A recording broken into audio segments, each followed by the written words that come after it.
Hello, this is Rosanna here again for my 5th Flosstube video where I will talk about my cross-stitching projects. It's been, I think, a little less than a month since my last video, and I have had some progress. I had my first finish of 2024, which I wanted to show, and then I did have 2 or 3 new starts and some brief progress updates about my long-standing projects that I've been working on. I also experimented a little bit with dyeing fabric a couple of weeks ago, and I was just going to talk about that for a few minutes. But yeah, I'm excited to be back. Thank you for tuning in if you're a returning viewer. If you're new, I am pretty new to cross-stitching. I have been doing it at this point for about 1.5 years, but the past 3-4 months I have gotten much more into it, and I've started a lot of new projects. So yeah, it's really exciting. I've been having a lot of fun just getting to know all these new designers that are out there, and yeah. So why don't I just dive right in. I can show you sort of the progress I've made. This was in February.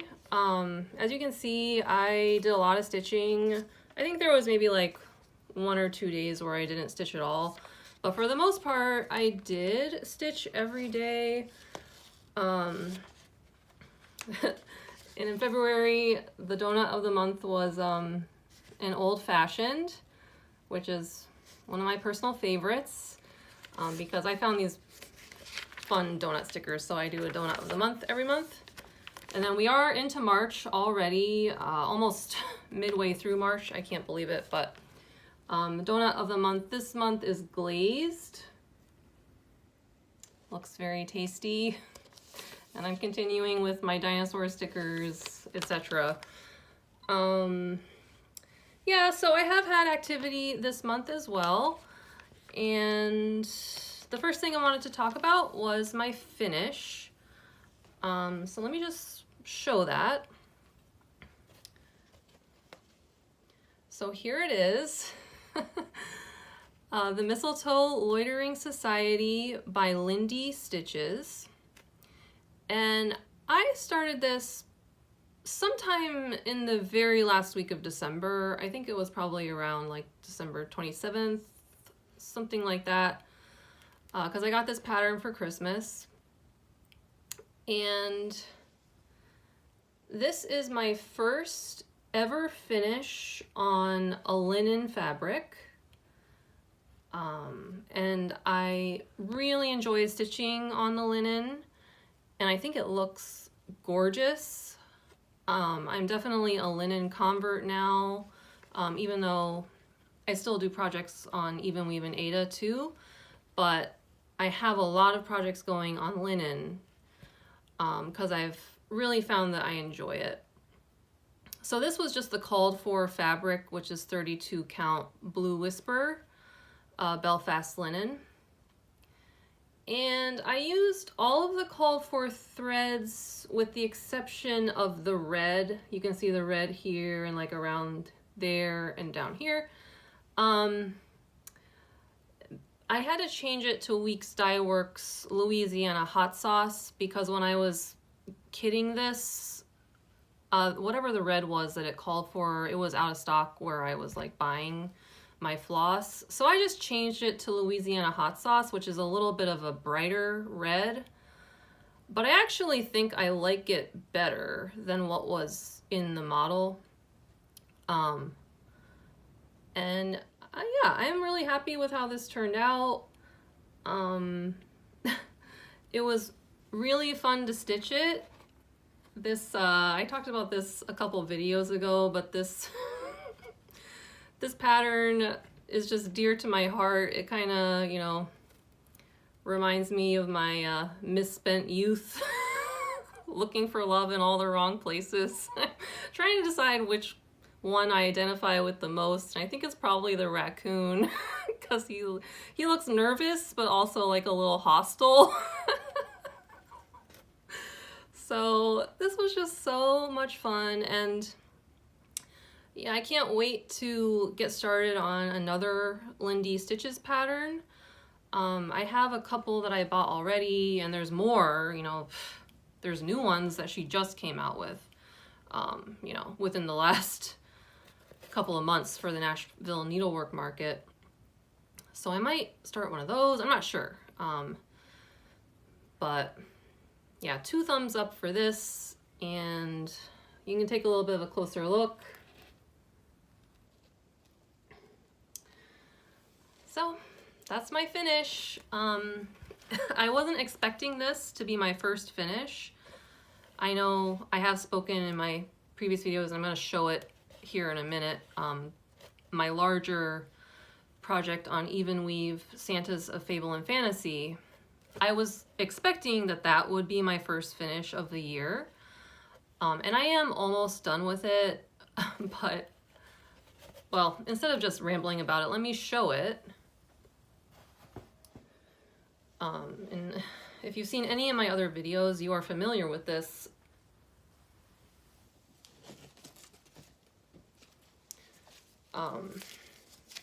Santas of Fable and Fantasy.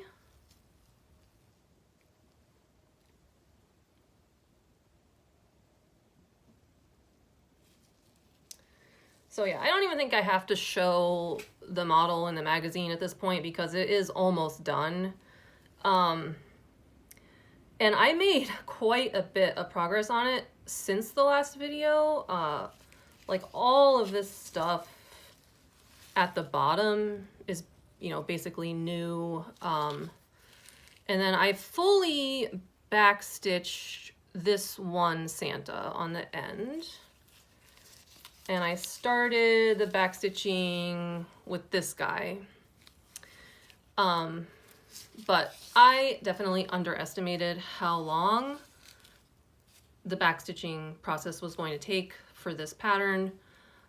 This is a pattern from 1991, and if you've stitched on any of like the vintage stitches, there tends to be more backstitching on average, I think. So yeah, just for like some perspective, I think I started this somewhere around October like 10th, somewhere in there.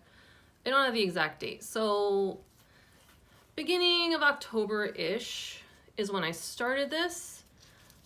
And I had all of the Santas, like all 5 of them, done, minus the backstitching, by like December 26th.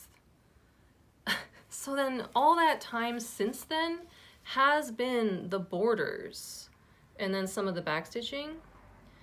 So yeah, when I first started this pattern, I really just didn't take into account how long all of that other stuff was going to take. I thought like once I had the Santas done, this would be really fast. But that's not been the case for me. And this is a very, yeah, it's big, and it's a time commitment. But I absolutely love how it's looking, and I do think by next video it will be done. I'm trying to make progress on the backstitching, even if it's just a little bit, like most days, just to, you know, keep up the momentum and get it finished. And the other thing I want to say is I found a frame that I think is gonna work. I'll show you. So this is a frame I just thrifted, and I'm gonna have to find a piece of glass for it. But it's like, I don't know if you can see the color really well, but it's like a shiny brown, and I like this ornate foliate design. So I think this is gonna work. I can just show you like how it might look.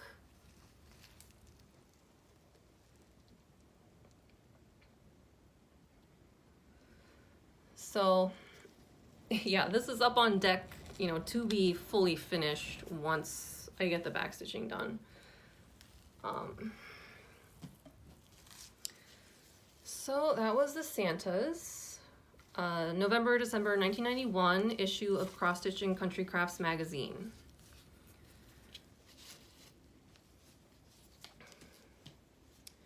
So that was my major progress update for that large project. I guess the next thing I'll move on to, let me see. I had some new starts, which I know is a little, I already have so many things going on, but it's kind of fun for me to kit up new projects and just get them started. Who knows when I'll get them finished, but they are started. So I will show, let's see. So I don't know what really possessed me to get this turkey started now, because of course we're nowhere near fall, but for some reason I was just like in the mood.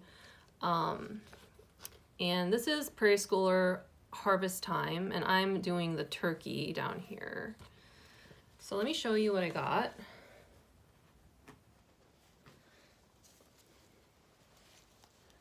It's just a very little bit. I mean, this actually took kind of a while because it's dense stitching.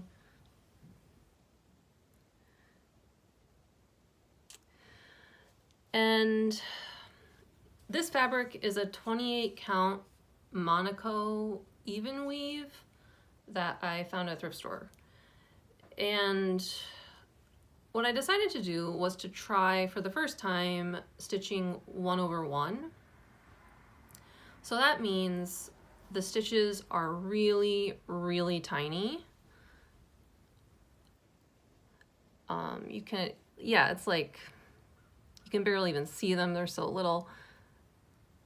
And I just think it's such a cool effect. What's gonna happen is this is going to turn out to be quite a small finished piece because the squares are so tiny. But I love the colors, and so far I'm not really having trouble with the 1/1. I think it was a little bit of getting used to at first, but I like the way it's looking. And yeah, I had read somewhere that the Monaco fabric was kind of good for like trying that out, the 1/1, rather than some of the other fabrics. So that's why I just decided to do that. And yeah, so a little small start on that one, but I'm excited about it. And I had another new start, which is the Little Penguin by Crocette a Gogo, and I'll put a picture of the model just right into the video rather than trying to show it on my tablet because there's so much glare. Because this one I got as a digital download. So the reason I got this one started is because I was doing some experiments with dyeing fabric. My first time ever trying that. I'm gonna throw a few photos just of the like process into the video, like before and after, like what, and these were scraps of fabric that I had just kind of lying around.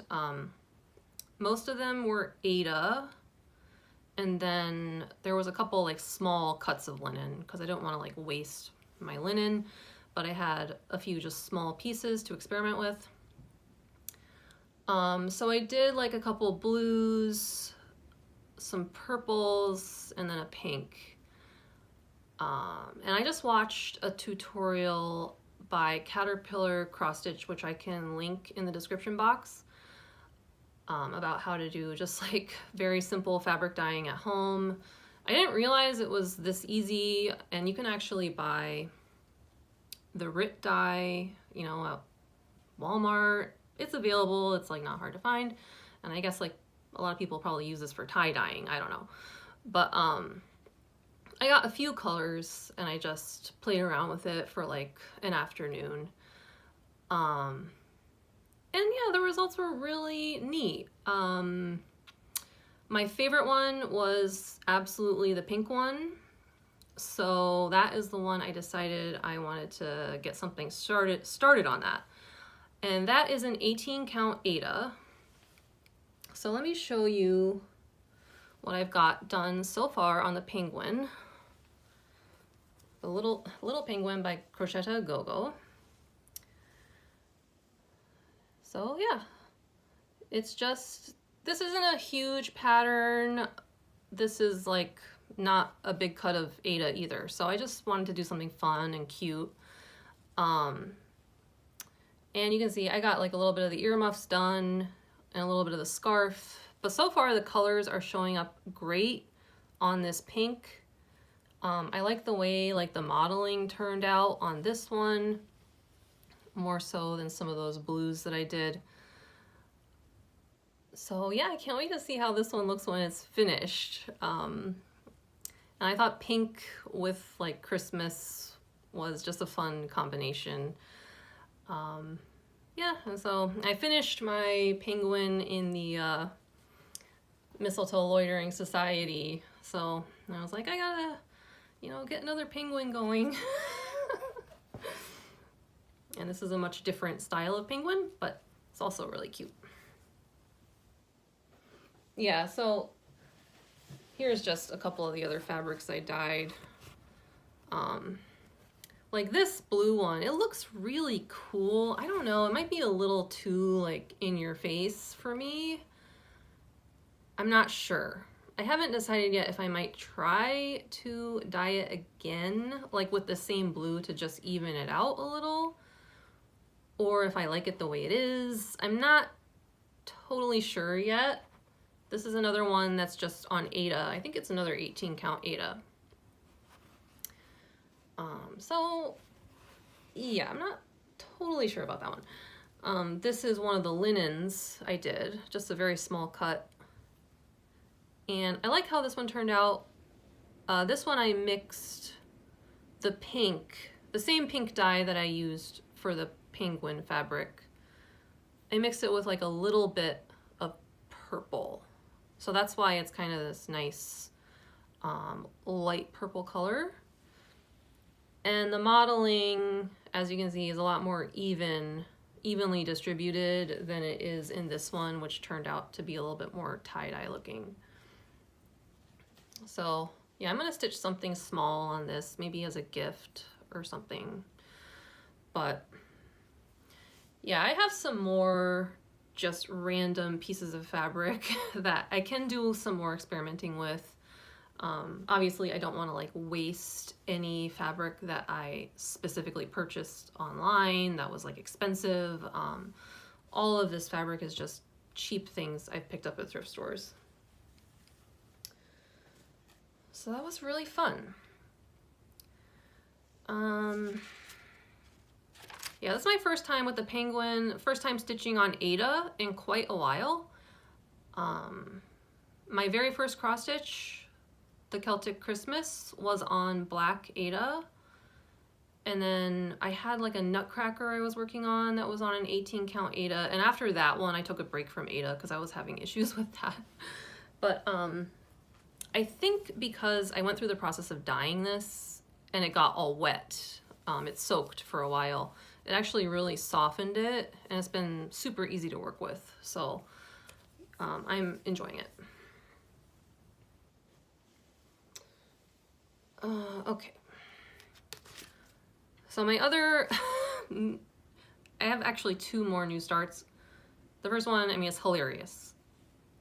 It's basically not even worth showing, but it took me so long to kit it and just get it ready that I'm gonna show it.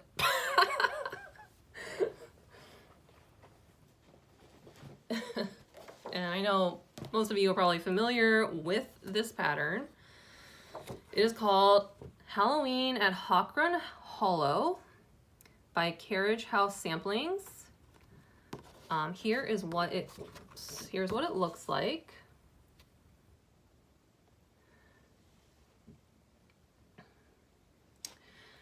So this was my leap day start. And the idea is, since this was a leap year, a lot of people started something new on February 29th because the idea is you have 4 years to finish it. So I decided, you know, I was gonna jump on the bandwagon and do Halloween Hawk Run Hollow, which is gigantic. Like, will 4 years be enough? I guess we'll see. But I did kit it, and I like made a new bag for it. So it's got witches on the back, and then it's got a vinyl front, and there's a different pattern inside. But just like, look at all of these flosses in here. It's just, you know, it took me forever just to get this organized. My start, which is truly pathetic, but I will show it. It's just these little squares here. It was just purely to say that I got it started on February 29th. And this fabric is a 40 count Affogato linen by Fiber on a Whim. And I had actually purchased this for another thing that I was gonna start. It was a sampler, and I decided I have like too many samplers happening right now. So I did not want to do that one at this time. So I decided to just use this fabric for Hawk Run Hollow. And it's a 40 count, which I went back and forth. I was like, do I really want to do this on 40 count? It's gonna be a lot of tiny stitching. It might be overwhelming. I don't know. I've been doing okay with my other 40 count project, so I decided to just go for it. We'll see how it turns out. And yeah, I would like to make some more progress on it. Just so I have a chance of finishing it within the 4 years. But that was my really pathetic leap year start. And then the last new start, so way back when, in my very first video at the beginning of December of 2023. So this was like, I guess at this point, maybe 4 months ago? 3 months ago? I mentioned this kit that I had found at a thrift store. It's called the Sanctuary by The Drawn Thread. Here's a close-up of the model. So it's this beautiful garden, and it has a lot of like little animals in it. This pattern has a ton of specialty stitches, which I am not familiar with, but I had the entire kit because I found it at a thrift store. So, you know, I didn't have to do any legwork to like assemble these flosses. I already had them. I put them in my, you know, shamrock puppy project bag that I made because it's the only one I had available. But it's really cute because I got like a poodle keychain. So I already had all these flosses. And as you can see, they are actually silk, which is exciting. So yeah, I've been having this in the back of my mind ever since I made that first video in December. So I was just like, finally, I'm just gonna start it. I used the linen that came with the kit. So the linen is a 32 count, and I forget what the color is. It's not like a dyed linen. It is just some kind of off-white type linen. I forget exactly what it was, but so it's a 32 count. For most of it, it is 1/2. But for some of the specialty stitches, you use 2/2, what have you. So far, I've only been doing cross stitches because I didn't want to tangle with the specialty stitches yet. I'm gonna save those for later. But yeah, here is my start on it. So I started in the middle, and so far I've got like some of these vases started, and this is like the center of the garden. Actually, whoever owned this prior to me had started maybe these first like 6 lines. So I just continued where they left off and did these vases. And so far I am loving it. It's so different from anything else I'm working on. It's almost like the design is supposed to be very delicate, and I think stitching 1/2 on 32 count kind of contributes to that, because it kind of thins out. I guess, I'm not sure what I'm trying to say, but like the coverage isn't as like full as you would get with something like the Santas of Fable and Fantasy. To me, it just looks a lot more delicate, and I think that was intentional with this particular design. And the colors, it's more of a muted palette, and I wasn't sure at first if I was gonna like that, but so far I am really liking it, and it's been fun to work on. So I'm glad I finally got that started. I'm a little worried about the specialty stitches. I think I have decided that, you know, I'm not going to pressure myself to do all of them as specialty stitches if I don't want to. For some of them, I could probably just do them as regular crosses and not have to learn like 30 different stitches just to finish this project. I would like to do some of them though. And you can kind of see like in the mock-up or the model, like some of them are meant to look raised, like the white portions here, because it's supposed to look like a path in the garden. So the texturing of it is meant to stand out. So I'm just gonna, you know, play around with it, see how it goes. But yeah, it's really exciting to finally get that one going after having it so long. And this is my first time working with silk thread. I've never done that before, and I can definitely, obviously, can tell the difference. It's a lot smoother. I'm not sure like with the finished product, like how different it's gonna look from my other projects, but just like the manipulation of it is different. But, you know, they're beautiful. Okay, so this is not a new start, but I did kit it up. The Nashville Needlework Market, everyone was talking about that on Flosstube for like weeks. And I was, just like everyone else, I was seeing all of the patterns that were being released, brand new patterns this year. And there's so many, of course, that, you know, I would love to work on, but I did not really like go on a buying spree or anything. I actually only bought one. And then there's a few others I will probably get, but I'm waiting for them to be released on PDF. So the one that I did get, which I kind of surprised myself, that I picked this one, because I don't have any other projects like it right now, but it's the And Stripes, which it is the second pattern in the collaboration between Plum Street Samplers and Shakespeare's Peddler. The full thing is called Stars and Stripes, and there's 2 barns. One was designed by Plum Street and one was designed by Shakespeare's Peddler. So I got the one designed by Shakespeare's Peddler, and I'll just put a photo of it in the video. So I got this one as a digital download, and I didn't start it, but I did get it kitted, and yeah, I'm looking forward to getting that one going.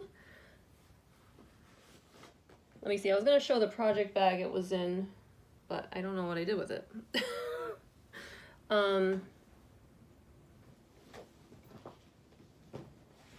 Oh yeah, here it is. Because I was really proud that I like matched it up to my cow project bag. I had Mistletoe Loitering Society in this bag, but since that one is done, I was able to free this up, and I put and stripes in there. So I have the flosses, and I think I'm just gonna pull one of my fabrics from stash that I already have, and get that one going pretty soon. Yeah, it surprises me because I don't have a lot of like straight up country themed stitches in my rotation right now. But this barn, I just thought it was one of the nicest barns I've ever seen in a cross stitch pattern, and it reminded me a lot of the area that I grew up in Pennsylvania. So I went ahead and got that one. Okay, then I have just a few small progress updates of other projects. I think there's 4, and I'll go through them pretty quickly. So the one is the Winter Sampler by Crocette at Gogo. I've showed this before.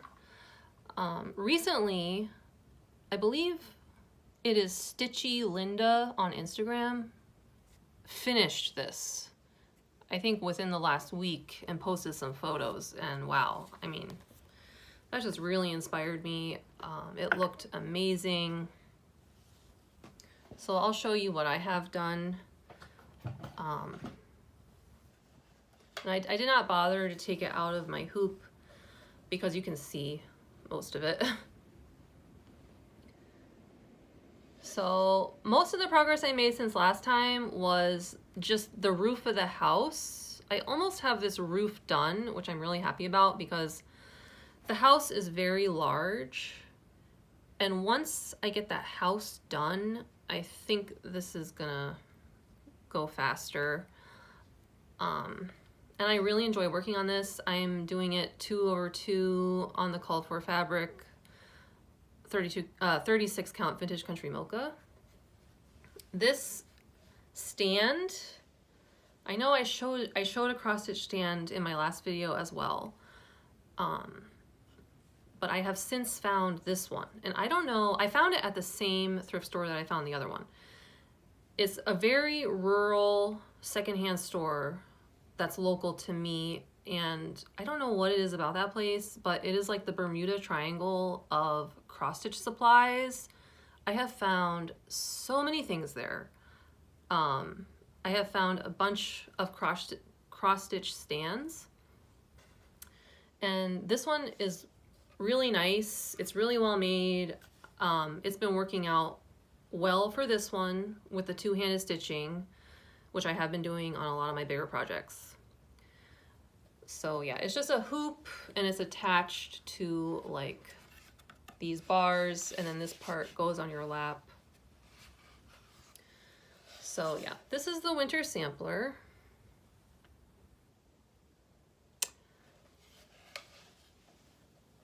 Other progress, I did make some progress on Jack's Bash, which is another Halloween one. Once again, I don't know why I'm doing all of this fall stitching, but I'll put a photo of Jack's Bash into the video because it's easier to see than the model. So this is by Plum Street Samplers, and here is my progress. I finished the haunted house portion, which is that's most of what I did, because last time I think I had the flower. So I did the haunted house at the top.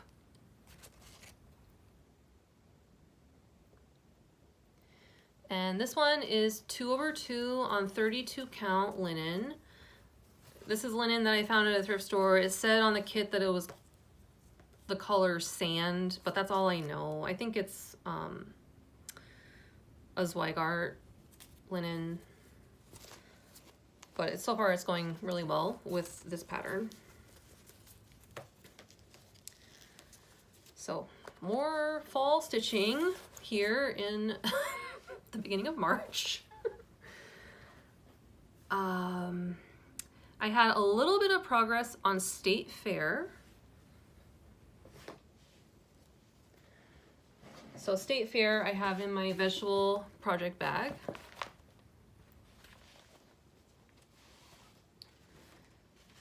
Here's what it looks like.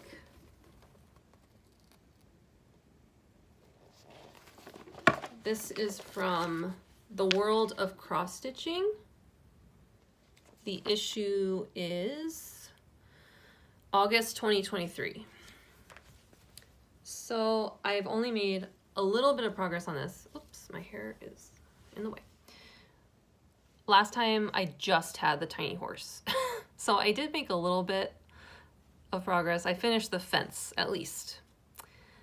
And yeah. This is actually the same fabric that I used for Mistletoe Loitering Society, 32 count Blue Whisper Belfast linen, because I thought, you know, it's gonna work just as well for State Fair. So I just bought it again. And I'm doing this one 2/2.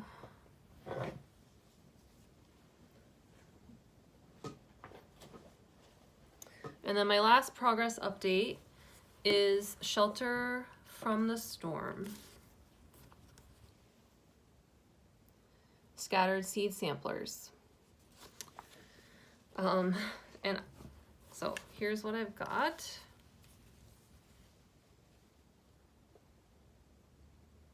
So this one I actually made considerable progress. This mushroom cap is big. Very dense stitching. What happened was Andrew, my husband, is a huge sci-fi fan.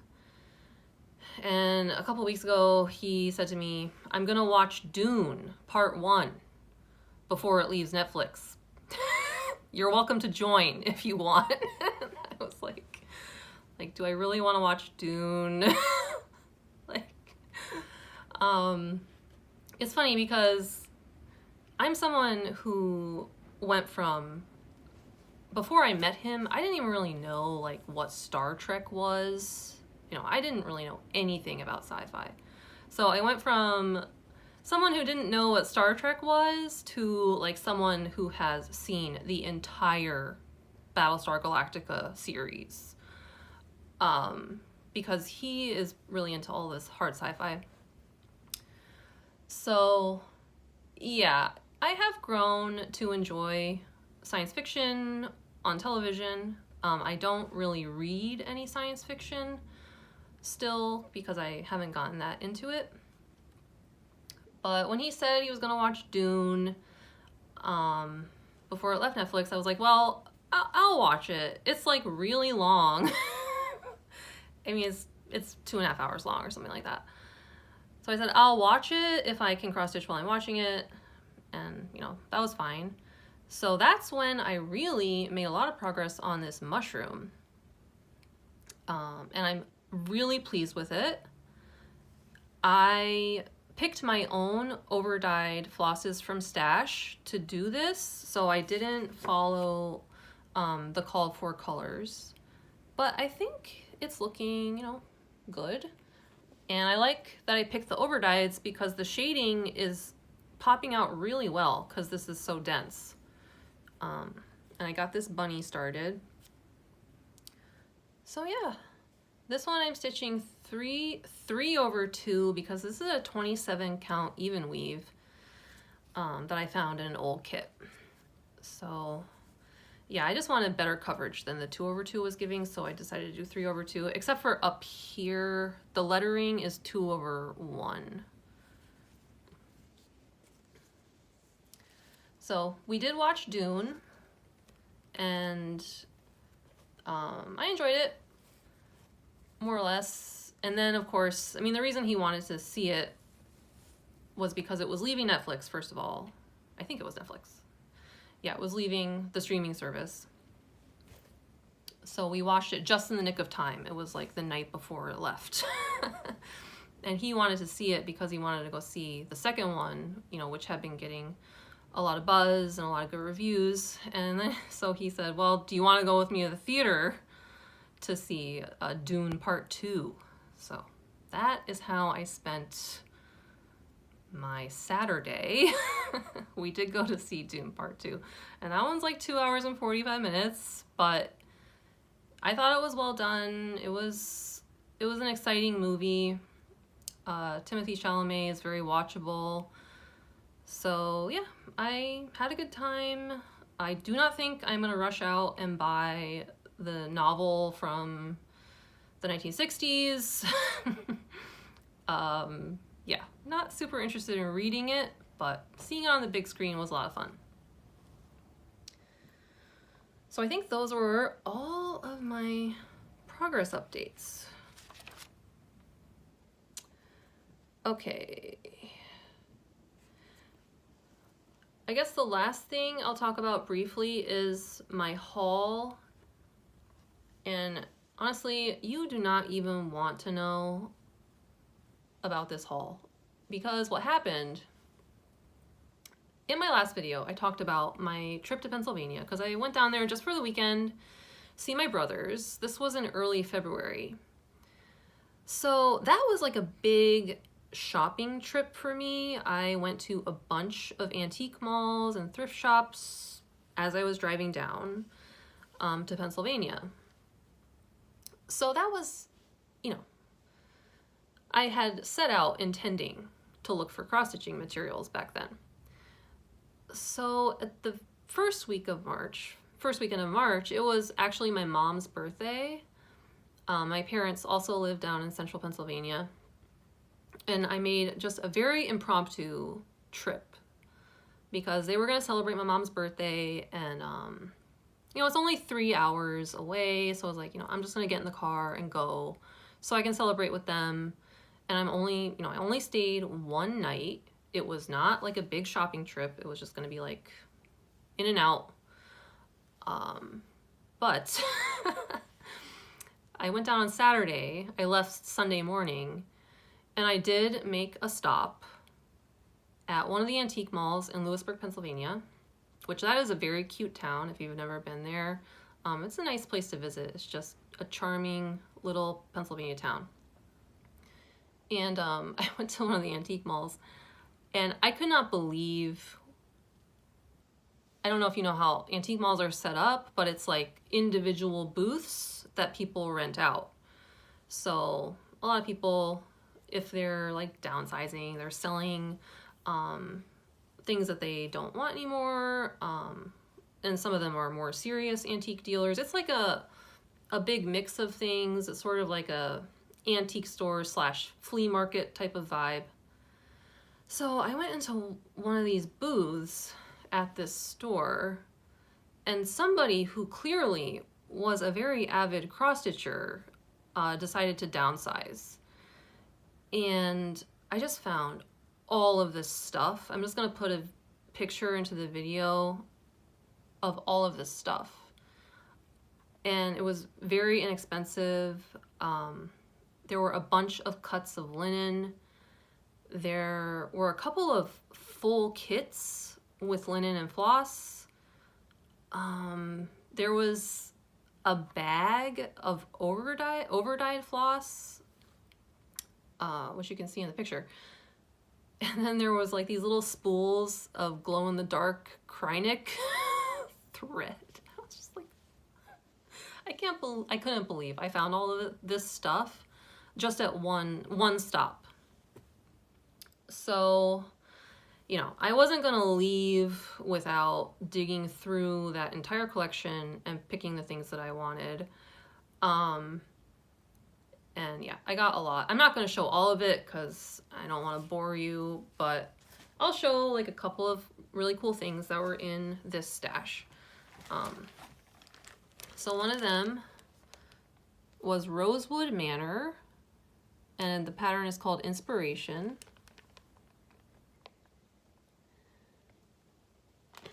And this is one of the ones that was a full kit with the linen and the DMCs. And I have a lot of samplers happening right now. I'm not starting this one right away. And honestly, I don't know if I would do the whole thing. I might just do this center rectangle because that is beautiful And I don't know if I would have like the attention span to do this border. It's gorgeous, obviously, and some people love the repetitive stitching. I don't know. I'm still, yeah, I don't know. But I love this center medallion area and these like flower basket things. So that was awesome. I have actually been wanting to get a Rosewood Manor pattern, so I felt really lucky that this was one of the things that was in that booth.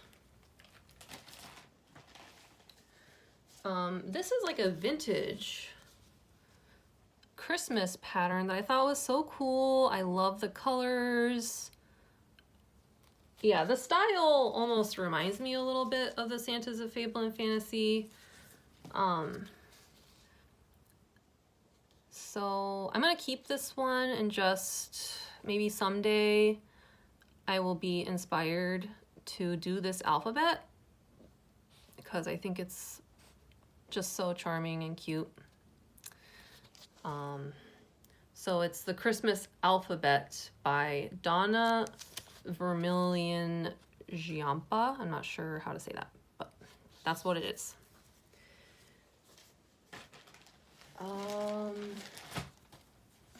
And I'll just show this little pattern by Lottie Daw. And I thought this was so adorable with the basket. Oh my gosh. So this is one of the tiny ones that was in that lot that I found. And it is called, oh, it's just called Flower Basket.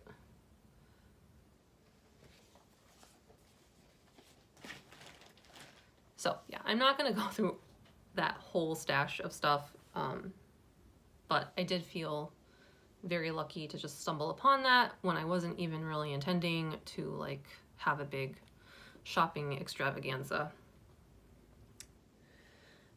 The last thing haul wise, this is basically because in my last video I showed I showed this Santa pattern by Susan Brack, and I promised that I would show the other one when I found it, because last time I couldn't locate it, but here it is.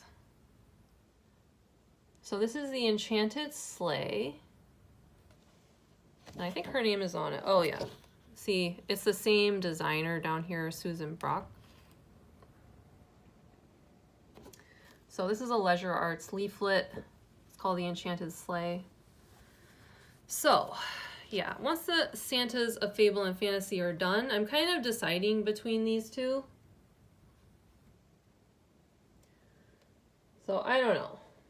Like, which one do you think is better? Because I'm like on the fence. On the one hand, this sleigh is absolutely amazing. So much detail. And I just think the Santa is really cute. He looks so serious, and you know, he's got serious business to attend to. But on the other hand, I just love the wildness of this Santa. But they're both just so good, you know?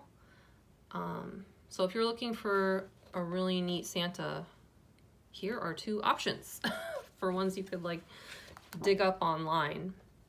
I think, you know, it's pretty easy to come across a lot of these old Leisure Arts pamphlets. I'm trying to think if there's anything else I needed to show. Honestly, I think that was about it. So we are looking forward to spring. We have had a few nice days up here in the Finger Lakes. And then we had, yesterday and today were very cold. But then it's supposed to go up again, and then I'm sure it'll go down again. So we're in that phase of like, you know, winter's almost over, but not quite. However, the solar eclipse is coming. I forget the exact day. It's a Monday. It's like the first Monday in April, I think. but we're having an eclipse of the sun, and where we live, we are in the path of totality, which is awesome because the last solar eclipse that was within, you know, I mean, I say within driving distance, but not really. It was in, I think it was in 2017 or maybe 2018, one or the other. And Andrew and I actually drove down to South Carolina to experience the eclipse because my entire family was meeting there. So it was like a big weekend event. It was kind of an ordeal to get down there, and then like once we were there, traffic was terrible. But it was a fun experience, and this time it's awesome because Andrew and I don't have to go anywhere. We can just experience it right at home because our town is in the path of totality. So that is the big news around these parts. Apparently a lot of people are coming in from out of town to experience it.